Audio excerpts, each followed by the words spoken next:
It's always a good day to see a rivalry take place. A good rivalry. All in the name of good fun. Whether it's your favorite sports team going at another sports team and they're really competing hard and doing the best they can to get the crowd involved in the game, or whether it's, just two individuals having a nice little personal feud, personal beef that doesn't divulge into any online social media drama that becomes relevant and terrible to the rest of our lives. Seeing a good feud is like seeing a good boxing match. You see strategies, you see people using different tactics to get under each other's skin. And it's just like a chess match because intelligence and IQ really factor into the moves that are used to really make the other person or party uncomfortable in the situation. Put them at an unfair disadvantage. Maybe not unfair, but just make them look bad. And the thing I want to tell you about today is when Yale decided to do this to Harvard back in 2004. Now, I saw this in an Instagram post and it really stuck with me because it seemed so incredibly petty, yet so awesome at the same time. Now, the original post that I had seen for this came from an ESPN post on Instagram, but I'm going to be telling you this from the perspective of Wikipedia, which put this article out about the 2004 Harvard-Yale prank. So, at the annual Harvard-Yale football game on November 20th, 2004, some Yale students who were costumed as Harvard Pep Squad, so Harvard supporters, they look like Harvard supporters, they're coming in dressed in all the Harvard gear, had the Harvard logos, the large H's on their sweaters and their vests or whatever they were wearing at the time, tank tops, I don't know, sandals, came in looking like they just came out from the beach, had sand all over them, had towels with them and said, "Yo, we're here to support." I don't know if there are any beaches near Harvard. Somebody who lives in Cambridge, let me know.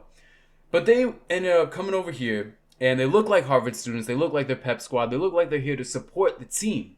And so what happened was they distributed placards to Harvard fans for a card stunt. And when the fans raised all the placards, what they thought it was going to say was "Go Harvard." So these guys gave out these cards, these placards, and they said, "Okay, you all over here, Cindy, Lucy, Marie, all of you guys over here, raise all these placards. They're going to say, 'Go Harvard.' We're going to have a great time, all right? Go loud," or whatever the Harvard saying is. I don't know. I never went to Harvard. I don't know what their football sports saying is that they commonly yell all the time at games. But these guys said, "Come on, everybody raise your placards. Show some school spirit to Harvard today." But secretly, they were Yale students because when all the students at Harvard lifted up those placards that they were given, it said, "Harvard sucks." In one of the most iconic school pranks in school prank history, a bunch of Harvard students got connived, they got backstabbed, they got tricked, they got bamboozled and goofed by their biggest rivals at Yale University. The article goes on to say the practical joke was conceived of and coordinated by Michael Kai and David Alucini, two Yale students in the class of 2005, so they were juniors when it happened, or maybe graduating seniors, and it was just the fall semester, and was executed with the help of 20 classmates. But here's the kicker here. Here's the thing that I did not know when reading the original post on IG. There were some Harvard students, some Harvard band members in particular, who were in on the prank. So they were told about this by these Yale students, and they said, "You know what? That might just be the funniest and the best thing we're ever going to do with our lives, because going here to Harvard University, just off the top of my head, a lot of people who go to Harvard might be, wealthy a little bit. I don't want to diss anybody who goes to Harvard, okay? If you go to Harvard, you're probably a great person, great human being. All I'm trying to say, though, is that they probably looked at it as an exciting opportunity to get away from all of the academic rigor of going to Harvard University, one of the best schools in the world. And so they probably saw this and they were like, "This is hilarious. Let's just do it. We could not give any less of a crap about school spirit. We just do not care."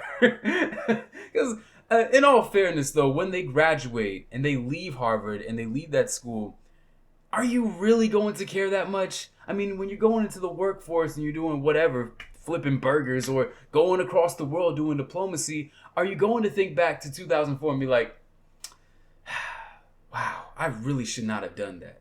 That was terrible. That was embarrassing. I embarrassed myself and my school and our school spirit and all of our professors. Man, you poor professors back then. Some of you are probably dead now, but if you're up there or down there, I don't know what you did. And also, I don't know if never mind, I was going to say something about Christianity, but I probably shouldn't.